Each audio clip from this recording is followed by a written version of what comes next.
Selamat sore Pak, kami dari Fakultas Pertanian, Agro Teknologi, Universitas Sumatera Utara. Nah, pada sore hari ini kami ingin mengangkat diskusi jika Indonesia ini maju, sektor kelapa sawit harus menjadi andalan. Nah, sebelumnya Pak, kami ingin mengenalkan diri dulu Pak. Perkenalkan nama saya Bintara Sregar dengan NIM 2003011112. Perkenalkan nama saya Siti Jarman Sinaga. Perkenalkan nama saya Alsa Maria Zahra. Perkenalkan nama saya Agus Miri. Perkenalkan nama saya Dimas Adel Wibowo. Perkenalkan nama saya Muhammad Habibian Putra Pratama. Perkenalkan nama saya Agus Miri. Perkenalkan nama saya Tasya Mayani. Perkenalkan nama saya Tika Mutiara Rizky Purba. Perkenalkan nama saya Rika Mariam Tolita. Nah, selanjutnya Pak, Bapak diperkenalkan ibu mengizinkan diperkenalkan diri Pak. Perkenalkan nama saya Muhammad Fikir Rido sebagai asisten tanaman Politeknik Kelapa Sawit PT Perhubungan Sarawak.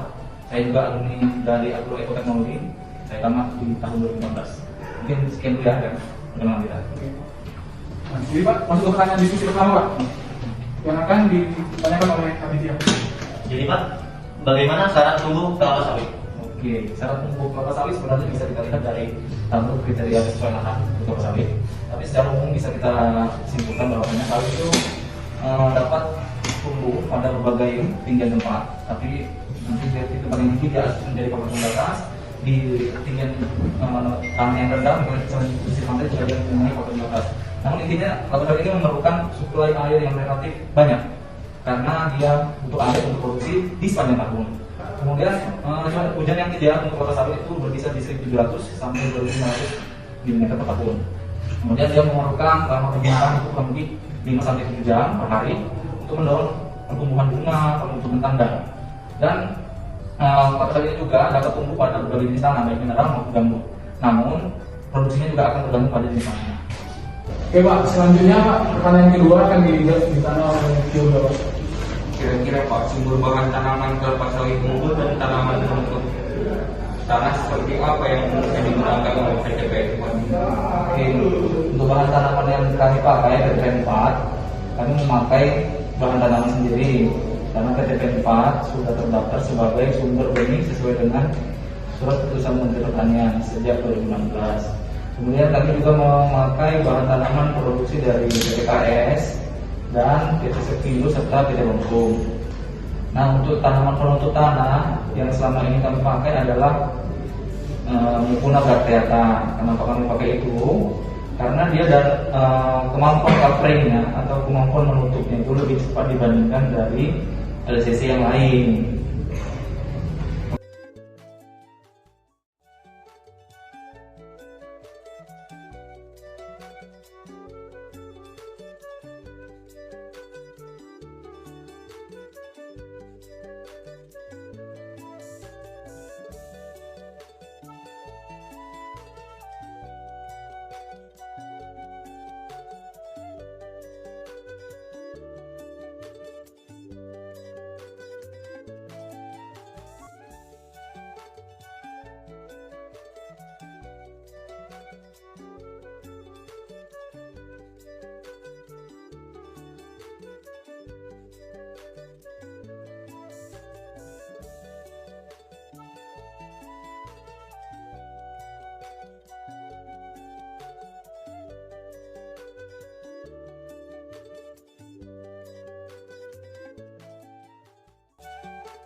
Nah Pak, lanjut ke pertanyaan ketiga ini Pak, yang ditanyakan oleh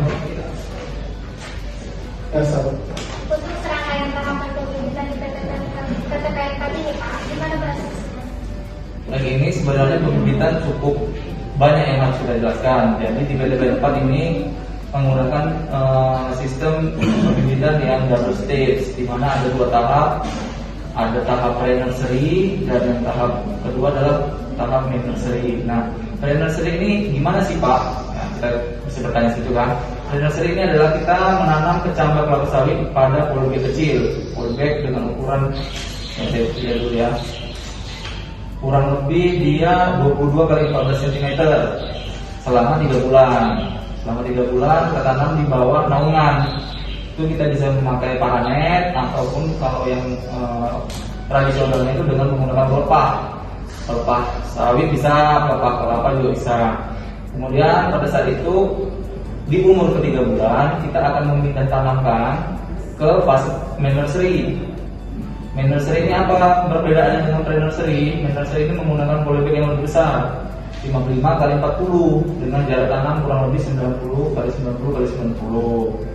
Setelah itu nanti pemeliharaan, ada pemeliharaan gulma itu di penyiangan atas di atas polybag, kemudian ada penyiangan bawah, penyiangan antar polybag, kemudian ada pemupukan berdasarkan umurnya, serta yang tidak lupa adalah kunci dari pembibitan ini adalah penyiraman. Jadi kita ketahui bahwasannya bibit itu selayaknya bayi pada manusia. Kalau bayi membutuhkan ASI hingga umur 2 tahun, jadi bibit kelapa sawit ini juga hampir sama dengan bayi. Dia membutuhkan air yang cukup itu di masa penerbitannya hingga hampir 1 tahun. Jadi untuk di nursery kita butuh air kurang lebih 2 liter per polybag per hari. Jadi akan dibagi 1 liter disiram di pagi hari, 1 liter lagi nanti ada di sore hari. Untuk pertanyaan kelima Pak, akan ditanyakan oleh Andre Pak. Nah, untuk masalah permasalahan terkait di institusi Pak, apa kira-kira strategi dari pengelola PTPN Pak? Oke, jadi replanting ini atau permajaan kita laksanakan rutin di setiap tahunnya. Biasanya dimulai di awal semester 2 kurang lebih di bulan Juli. Jadi syarat-syarat tanaman yang akan direplanting ada beberapa yang saya sampaikan. Yang pertama adalah umurnya sudah lebih atau sama dengan 20 tahun, sehingga tinggi tanaman itu cukup tinggi, sulit untuk melaksanakan kegiatan panen. Bagi pemanen butuh aloistik yang lebih panjang, sehingga itu sulit. Kemudian ada jumlah pokok produktifnya dia kurang atau sama dengan 80 pokok per hektar, di mana yang idealnya itu kan kurang lebih 143 pokok per hektar.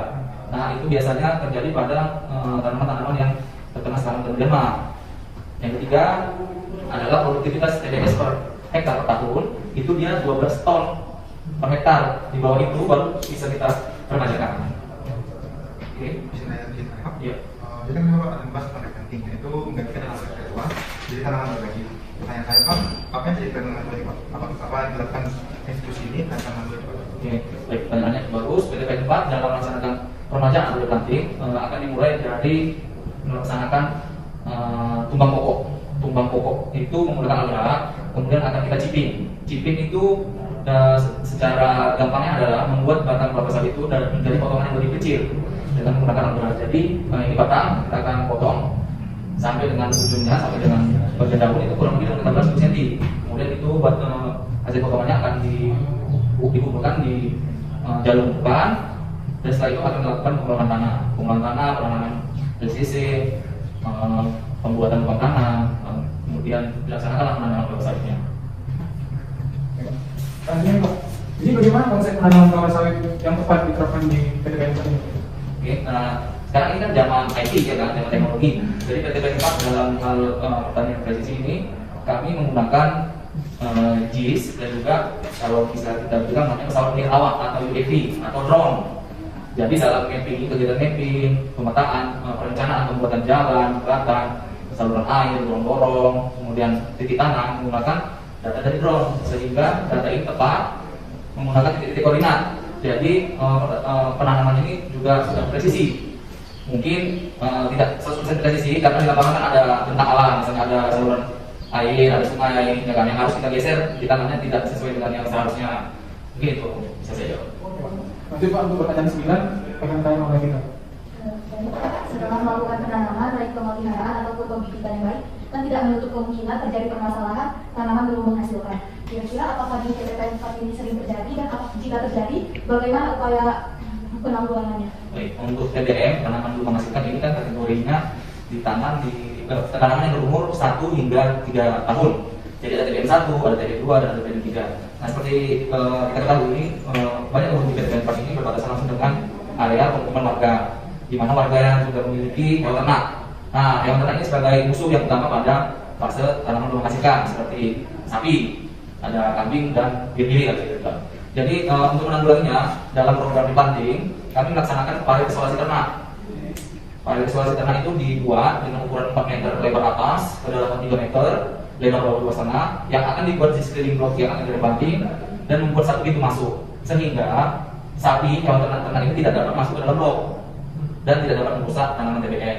Itulah yang menjadikan salah satu solusi dalam menanggulangi hama ternak yang ada di TBM dan merusak TBM. Selanjutnya kami tanyakan oleh Nasil.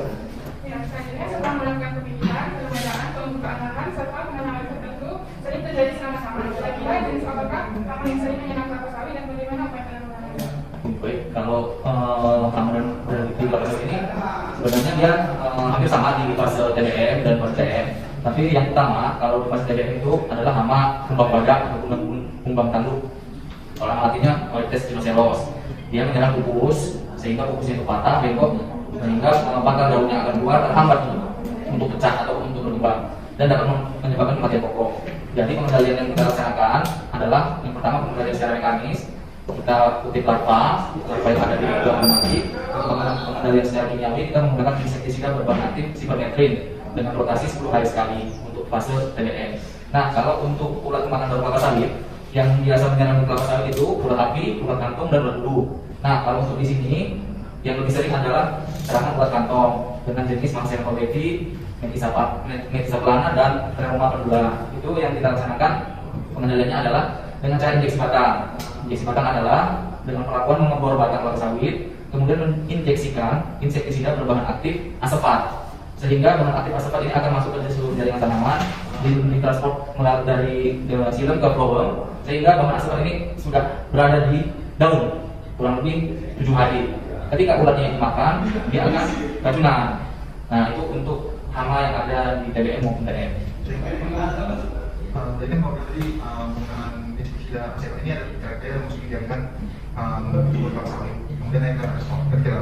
Tapi apakah ada dampak negatif terhadap produksi kelapa sawit? Untuk dampak negatifnya sampai saat ini belum ada ya yang dilaksanakan pemerintah, dan di lapangan pun belum ada dampak negatif. Kalau yang kita lakukan, pembahasan seperti ini bisa masuk ke jaringan kandang dan bisa masuk ke minyak goreng produknya.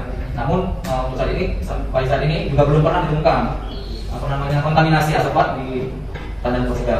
Jadi tidak ada, belum ada pengaruh negatifnya. Iya, intensitasnya mungkin itu bisa kita bilang paling sering itu 2 tahun sekali. Itu kan tergantung serangannya.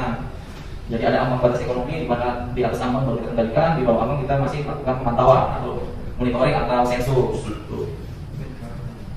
Untuk pertanyaan nomor 13 akan ditanyakan oleh Dimas. Selama melakukan pengadaan, pembukaan lahan serta tanaman tertentu sering terjadi serangan gulma. Kira-kira jenis apakah gulma yang sering menyerang kelapa sawit dan bagaimanakah upaya penanggulangannya? Baik, sebenarnya pertanyaan ini kurang tepat menyerang. Gulma kan tidak menyerang, ya kan? Sebenarnya gulma kan mengganggu tanaman utama. Jadi beberapa gulma yang ada di perkebunan itu umumnya ada gulma yang berdaun lebar seperti Acistacia. Itu pengendaliannya dengan menggunakan herbisida berbahan aktif glifosat. Kemudian ada rumput-rumput kaki-kakian, dan ada Cyperus rotundus, ada Kilinga monospala, kemudian ada seperti Elusia indica. Nah, itu beberapa gulma itu di kebun saya ini ada yang mengalami resistensi terhadap glifosat, sehingga diaplikasikan glifosat pun dia tidak mati. Jadi kita temukan bahan aktif yang baru untuk mengendalikannya adalah ammonium glufosinat.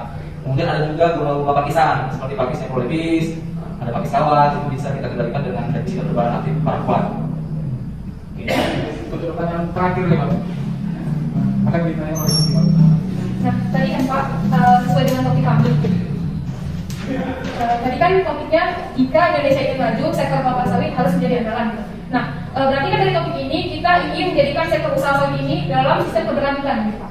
Nah, kalau untuk mencapai atau menyusun sistem keberlanjutan dari suatu sektor usaha sawit, pasti kita harus menyelesaikan permasalahan yang utama dulu. Kalau di pertanyaan itu biasanya kan kita kenal dengan dari sistem dulu sampai hilir, Pak. Nah, kalau dulu tadi kan udah dipertanyakan dari pembibitan, proses pembibitan, pemeliharaan sampai penanaman. Nah, ini Pak, kira-kira untuk PTPN 4 ini sendiri, Pak, ada nggak menjalin kemitraan dengan beberapa UKM?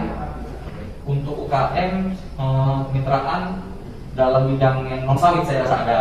Tapi kalau misalnya ada ceritakan dari mengenai hulu dan hilir, sebenarnya PTPN 4 ini kan bergabung dalam holding perkebunan Nusantara 3 atau PTPN 3. Nah, PTPN 4 ini memiliki separuh dari kepemilikan saham di PT Industri Nabati Lestari. Jadi kawasan ekonomi eksklusif Semangke, di mana PT INL ini Industri Nabati Lestari ini menghasilkan minyak goreng Salpaco. Jadi kalau untuk yang berkelanjutan sebenarnya kita satu hari tidak bisa hidup tanpa produk kelapa sawit.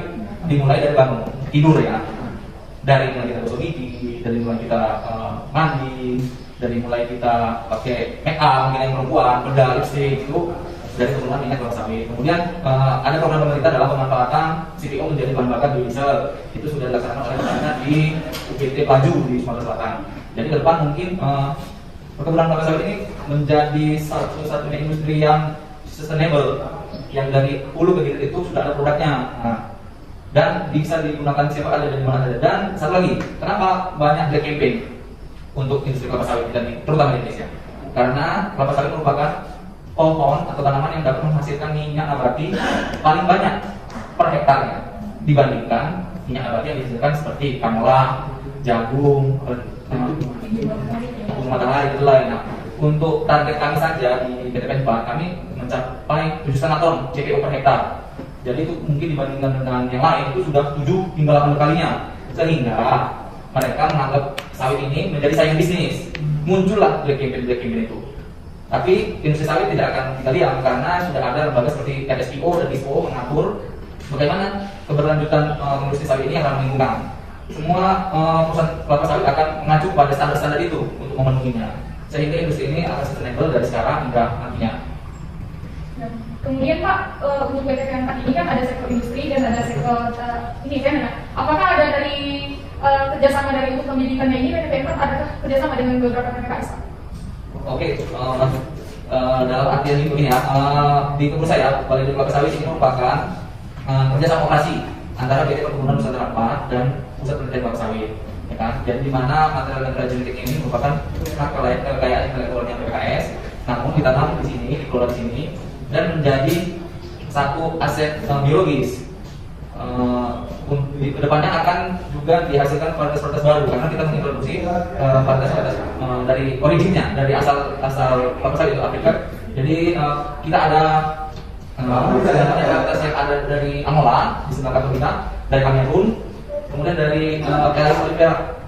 Jadi itu diprediksi bisa menghasilkan vitamin A yang lebih banyak dibandingkan dari Elas Sinensis.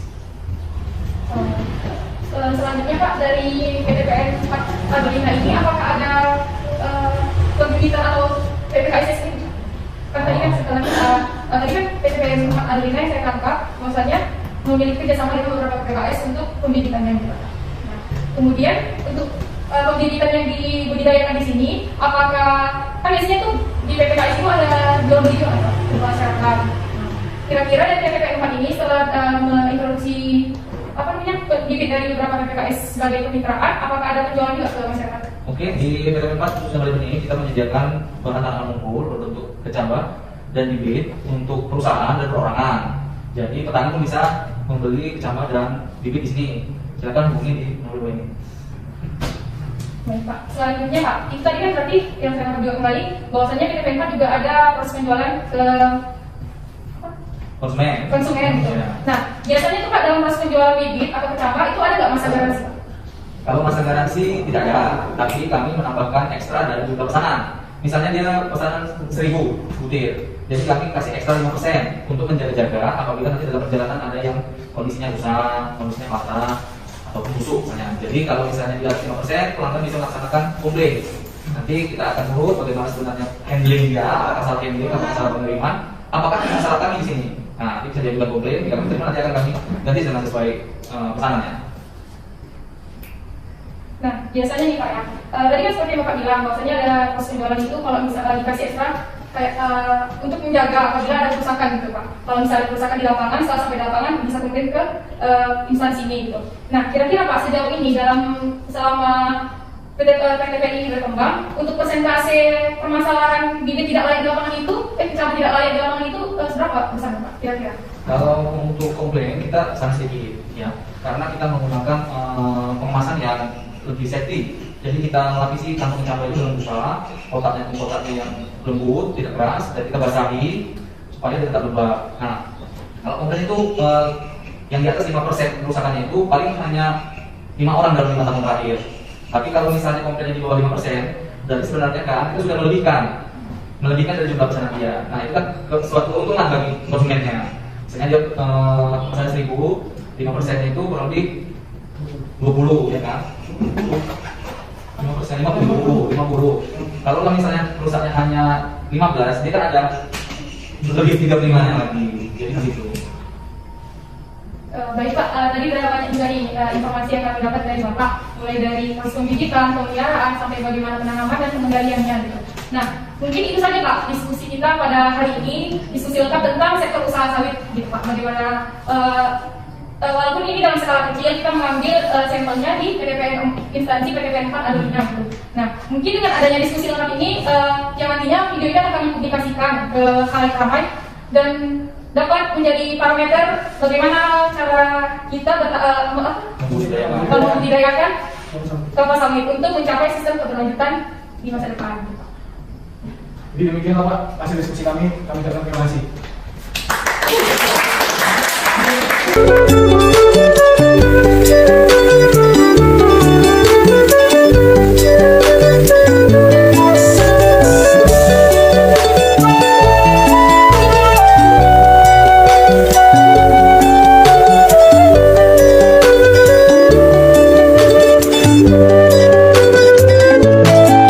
Selamat siang Pak, kami dari Universitas Sumatera Utara ingin bertanya-tanya seputar perkebunan sawit Pak. Jadi sebelumnya Pak, kalau boleh tahu nama Bapak siapa? Nama saya Pak Turiman, kerja di bagian laboratorium IKS Adolina. Jadi Pak, ada beberapa pertanyaan yang ingin kami tanyakan ke Bapak. Begini Pak, kan topik yang kami ambil kan tadi jika Indonesia ingin maju, sektor kelapa sawit harus menjadi andalan. Nah, berarti kan sebelumnya kami sudah memulai kalau misalnya untuk menyongsong suatu sistem keberlanjutan, otomatis kita harus mempersiapkan bagaimana permasalahan utamanya, yaitu mulai dari pembibitannya. Nah, tadi kan kami sudah bertanya seputar sektor pembibitan dari narasumber yang pertama Pak. Nah, kemudian setelah pembibitan kita akan memasuki materi tentang proses pengolahan dari kelapa sawit ini Pak gitu. Nah, jadi di sini karena Bapak sebagai narasumber kedua yang kami rasa mungkin sangat kompeten untuk proses pengolahan kelapa sawit karena sesuai dengan eksistensi dari pekerjaan Bapak gitu. Nah, kan tadi Pak setelah TBS tadi kelapa sawit dipanen, kemudian kan dari proses pengolahan itu dihasilkan TBS kan Pak. Nah, setelah dihasilkan TBS kemudian kan masuk di sektor industri itu. Nah, kemudian setelah itu Pak dari itu kan tadi kan teknik pengolahan dari sektor industri itu untuk yang paling utama dari setelah pemanen tadi itu pemanenan TBS itu diapakan Pak dari sektor industri itu? Dari awal saya jelaskan ya, ini TBS yang dari lapangan masuk ke dalam pabrik. Itu di pabrik itu ada beberapa stasiun itu. Nah, stasiun awal itu seperti loading ramp, itu penerimaan TBS, ya kan. Kemudian dia masuk ke sterilizer, itu rebusan. Itu TBS yang mau diolah itu kan direbus. Waktunya itu sekitar itu suhu dengan suhu 3 kilo sampai 4 kilo steamnya itu, kekuatan suhunya itu. Dan kemudian setelah di stasiun rebusan, dia di stasiun bantingan itu dipisahkan antara janjangan sama biji, ya kan. Setelah itu baru masuk ke presan. Di presan itu dia dipres dengan kekuatan dia di gester itu suhunya itu 90 sampai 99 derajat Celcius. Setelah dipres dia kayak bersantan tuh kan keluar minyaknya. Nah itu minyaknya masuk ke stasiun minyakan atau klarifikasi. Dari situ juga diproses lagi. Itu kan hasil pres minyak itu kan masih bercampur dengan air, lumpur, ya kan, pasir, ya kan. Itu diproses lagi ya, dengan cara dimasukkan ke CST debrikanper, ya kan. Setelah itu dia baru dengan suhu di atas 98 sampai 100 derajat Celcius. Itu dengan suhu tinggi seperti itu, minyaknya akan keluar ke atas, airnya ke bawah. Minyak kan lebih ringan lagi daripada air kan. Setelah minyak di atas, itulah langsung dikirim ke tangki produksi, itu namanya sporek, ya kan. Ampas pres itu pun diproses lagi, diambil biji, dipisahkan biji sama ampas presnya itu. Ampas presnya itu namanya fiber siklon. Nah, bijinya itu diolah lagi yang dihasilkan inti, ya kan. Inti itu pemecahannya itu menggunakan alat reper mill. Alat reper mill kayak kelapa itu masih ada batoknya kan dibuka, dia bisa jadi. Iya. Setelah itu dia pakai alat lagi dipisahkan inti noten pecah itu tadi, biji sama cangkang kan dipisah lagi. Itu menggunakan ada dua alat, hidrosiklon sama kelembat. Kelembat itu dia menggunakan lumpur. Tanah liat lah, sebetulnya ada zat kimianya cuma tahu mahal. Jadi ngambil yang solusinya dia pakai lumpur itu aja, dipisahkan. Dia kalau cangkang dia ke bawah, intinya itu dia ke atas.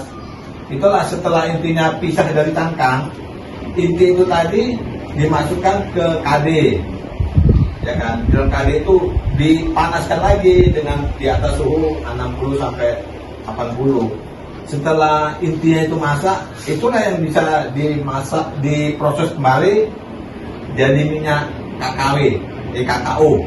Kalau inti itu minyak KKO, kalau CPO TBS itu CPO namanya. Itulah dipres betul. Tadi kan Pak yang Bapak jelaskan, bahwasannya kan tadi kan dari sektor industri ngambil TBS, kemudian itu ada disortasi lagi kan Pak. Iya. Kemudian tadi ada di Adelina sendiri nih Pak. Kalau yang tadi berdasarkan yang Bapak bilang tadi itu kan kalau dari mesokapnya itu dihasilkan KKO ya Pak. Iya. Nah, kalau dari cangkangnya itu CPO ya Pak. Iya, fiber ampas TBS itulah CPO. Kalau dari intinya dimasak lagi itu dari KKO. Adanya di Batu itu pabriknya. Kalau pabrik inti KKO. Tebing. Iya tebing. Jadi Pak kan, tadi kan ada Bapak bilang ampas pres gitu Pak kan. Iya. Nah jadi itu sisa ampas presnya itu disimpan kan? Itu untuk bahan bakar. Oh itu bahan bakar. Bahan bakarnya itu kan pakai istilahnya boiler ketel lah kalau orang bilang kan. Itu bahan bakarnya itu ampas pres itu tadi sama cangkang yang noten tadi itu kan namanya noten yang isi biji utuh, udah dipecah terus cangkangnya intinya itu yang dimasak yang menjadi inti masak di pabrik itu tadi. Itu cangkang sama ampas itu untuk bahan bakar, jadi kan nggak gunakan yang lain-lain, itu bahan bakarnya. Terus kan Pak tadi dari serangkaian proses pengolahan minyak tadi itu kan tentu ada limbahnya Pak. Ada. Ya, dari Adelina ini Pak ada nggak suatu proses pengolahan dalam sisa limbah tadi Pak? Ada sisa minyak sisa yang air pisahan minyak sama air tadi itu kan di limbah dia ada prosesnya itu, dia ada 1, 2, 3 kolam. Bukunya nggak ada pula itu. Bapak lengkap buku masalah IPAL karena Bapak dulu kan pelajar masalah IPAL. Itu ada 3. Kalian ada waktu kan ada nampak di grafik ini. Ada kan? SMA tahu. Kalian lurus itu ada kolam limbah. nggak masalah kalau kalian sewaktu-waktu ada waktu kalian tanya aja, ada petugasnya di situ. Itu proses pertama kolam pertama ya kan. Setelah itu masuk kolam kedua, itu ada bakteri kemudian. Orang limbah itu lebih paham. Itu sebetulnya kalau pabrik sawit itu pengolahan limbah itu di sini masih 4 ya kan. Itu yang 4 yang terakhir itu dibuang ke lapangan. Cuma dia secara limbah kelapa sawit ini dia harus memulai proses itu dibuang ke lapangan, itu udah bisa digunakan untuk masyarakat tempat, bisa untuk tumbuhan ya kan. Itu biasa seperti itu, tapi kenyataan kan kadang kayak mana dibilang ya, kalau di Adolina ini masih 4 kolamnya, memang seperti itu. Memang standarnya itu 6 kolam itu. Kolam 1 pertama masuk ke kolam pertama, sisanya baru kedua, 3, 4, 5, 6 itu udah bisa bebas lah di kena tanaman pun nggak akan mati, ikan pun masih bisa hidup. Cuma kan kalau dia 1, 2, 3 kan masih berbahaya itu bakterinya. Ini Pak, selanjutnya kan Pak, kalau boleh kami tahu nih Pak, dari instansi Adolina ini sendiri dia hanya menghasilkan minyak mentah aja atau langsung ada proses produksi ini turunannya Pak? Nggak ada. Kalau untuk Adolina dia cuma minyak mentah aja, itu lah CPO tadi. Setelah itu kami jual lah CPO itu tadi. Ya nanti pabrik yang lain lah yang mengolah itu menjadi yang tadi saya jelaskan, jadi minyak makan, jadi blue band, jadi sabun, macam lah itu turunannya. Saya pun kurang paham itu. Kalau Adolina cuma produksi CPO sama inti aja. Enggak, kakao beda lagi. Kakao di Pabatu cuma inti, CPO sama inti. Ya, kalau intinya itu ada sendiri pabriknya itu. Ya sama juga, di press juga itu. Itu ampasnya itu bisa untuk makan ternak. Ini Pak, kalau seputar ini kan biasanya kan dari tadi kan ada proses distilasi dari ini ketan tadi kan Pak, misalnya. Biasanya Pak, minyak yang dihasilkan tadi dari proses pemurnian tadi itu Pak, ada nggak diuji lab lagi? Ada. Nah, ini bentar ya Pak. Terus ini berdasarkan ada permasalahan di tahun 2011 kalau saya nggak salah Pak. Ada Eropa itu kan mencekal sawit kita Pak. Iya. Nah, karena mereka menganggap bahwasannya residu dari kelapa sawit kita itu sangat besar pelepasan CO2-nya Pak. Gitu. Nah mereka kemarin itu kan mencekal, sekarang sudah kembali memfollow up lagi kelapa sawit dari Indonesia gitu. Dengan adanya perjanjian bahwasannya agar lebih ramah lingkungan. Nah, biasanya nih Pak, di proses pengujian lab di instansi Adolina ini, ada nggak permasalahan yang sesuai dengan yang tadi saya bilang itu?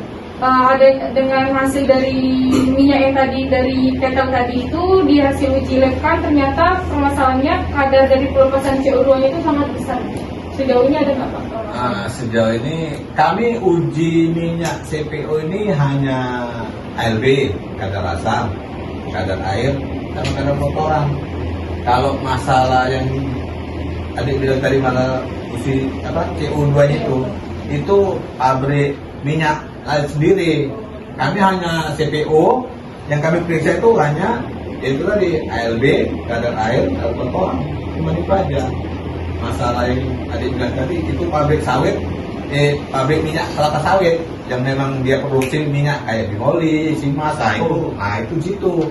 Kalau masalah itu, kalau kami nggak ada, ujinya saya cuma itu aja, ALB, kadar air, kadar kotoran.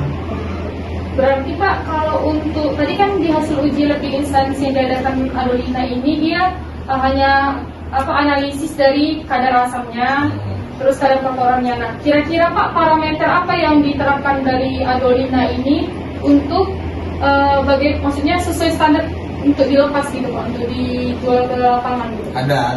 Kalau dia ALB itu dia minimal 5% kadar asamnya. Kalau kadar kotoran dia 0,20. Kalau kadar air 0,150. dia kalau lebih dari 01,50 berarti kurang bagus minyaknya. ALB juga gitu, kalau di atas, karena minimal standar kami 5, kalau di atas 6 berarti nggak bagus, itu aja. Cuma kami rata-rata kalau TBS olah baru dia antara 2,80 sampai 3,50 kadar ALB-nya, nggak gini. Kecuali kalau memang di buah lama, dia buah busuk lah, buah restan. Nah, buah restan dia mau mendekati 4 sampai 5. Apalagi restannya udah sampai 3-4 hari, itu kadar asamnya lebih tinggi.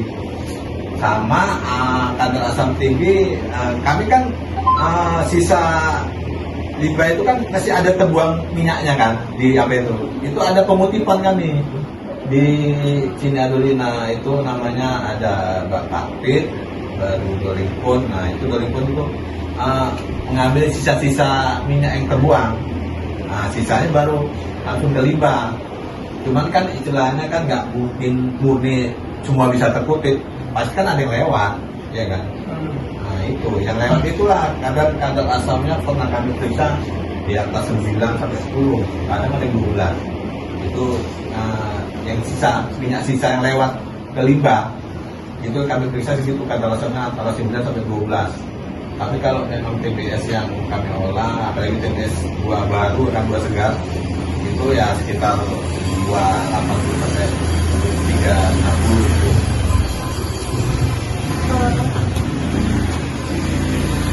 Pak, mungkin untuk proses perencanaan tentang teknis dari pengolahan kelapa sawit mungkin itu aja Pak yang kami tanyakan Pak.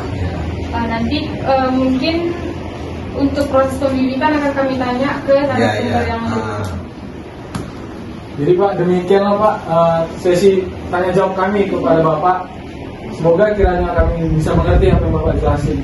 Terima kasih Pak ya. Ya sama-sama.